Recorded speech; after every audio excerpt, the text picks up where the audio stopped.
అందరికీ నమస్కారం. Welcome to my channel. మనము ముఖ్యంగా ఇవాళ వెన్నెముక గురించి తెలుసుకోబోతున్నాం. అంటే సహజంగా వయసు పైబడ్డ తర్వాత ఈ వెన్నెముక వంగిపోవడం జరుగుతుంది.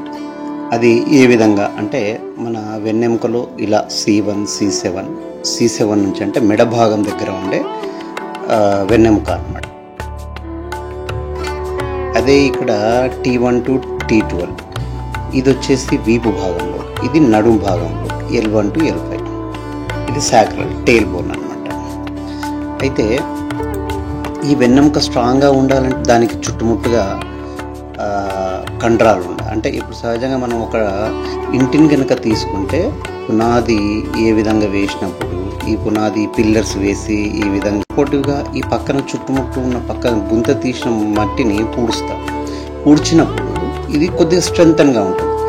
అదే విధంగానే అప్పుడు ఇది స్ట్రెంగ్తన్గా ఉన్నప్పుడు ఏమవుతుంది, మనకు మంచి ఇల్లు ఒకటి తయారవుతుంది. ఈ విధంగా ఇల్లు తయారవుతుంది కంప్లీట్. అంటే మన శరీరం కూడా అంతే.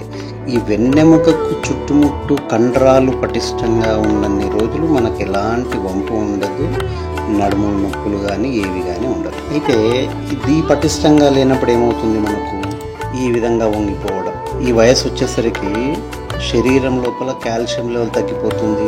తర్వాత కాల్షియం లెవెల్ తగ్గిపోగానే బోన్ యొక్క డెన్సిటీ, మన ఎముకల యొక్క సాంద్రత తగ్గిపోతుంటుంది. అందువల్ల ఈ విధంగా వాళ్ళకు అంటే బలం లేకపోవడం అంటాం కదా, బలం లేకపోవడం వల్ల వంగిపోవడం జరుగుతుంది.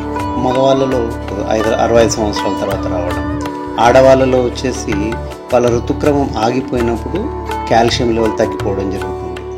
ఈ బోన్ డెన్సిటీ, ఇది సాంద్రత, ఇది బాగున్నది అనమాట. నార్మల్ బోన్, ఇది నార్మల్ ఎముక. ఇదేమో కాల్షియం లెవెల్ తగ్గిపోయిన ఎముక, ఆస్టియోపోరోసిస్ అని అంటారు. ఆటోమేటిక్గా సాంద్రత తగ్గినప్పుడు అప్పుడు ఆ విధంగా ఆటోమేటిక్గా ఈ విధంగా వంగిపోవడం జరుగుతుంది. ఇలాంటివి రాకుండా ఉండాలి అంటే ఎలాంటి వ్యాయామాలు చేయాలి ఏంటి? ఇక్కడ మా నాన్నగారికి నేను చేయిస్తున్నాను, ఒకసారి చూద్దాం. మొదటగా ఆ విధంగా మన పిల్లో పెట్టుకోవాలి, దిండు పెట్టుకొని వెనక వీపు వెనకల మా నాన్నగారికి అక్కడ కాస్త బెండ్ ఉందనమాట, మెడ దగ్గర ప్లస్ వెనక వీపు దగ్గర. అంటే ఇందాక చూపించాను కదా, T1, T2, T3 అట్లా T5 వరకు ఉంటుంది. థొరాసిస్ స్పైన్ అంటారు దాన్ని. ఆ విధంగా ఆ బేస్ పెట్టేసి కాస్త తలను వెనక్కి వేలాడించేసి ఆ విధంగా పడుకోబెట్టాలి. ఆ విధంగా పడుకోబెట్టిన తర్వాత కూడా కాస్త మనము వ్యాయామాలు కూడా చేయించవచ్చు. ఏ విధంగా చేయించాలి చూపిస్తున్నాను చూడండి ఒక్కసారి. ఇలా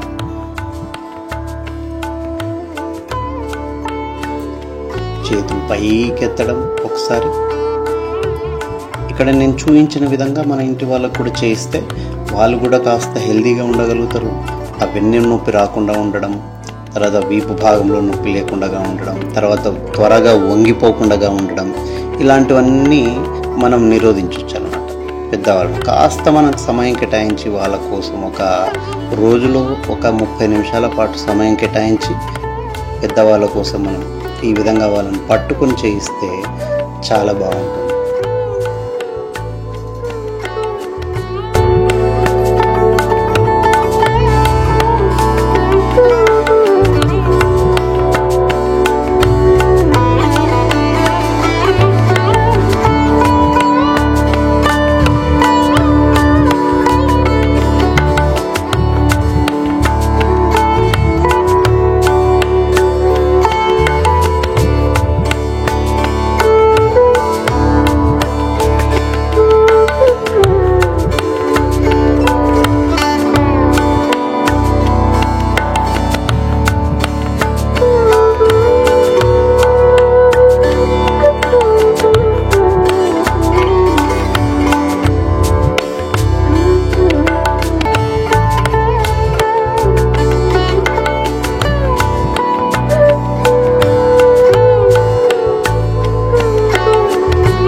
for watching. Please like and share, subscribe my channel. Namaste.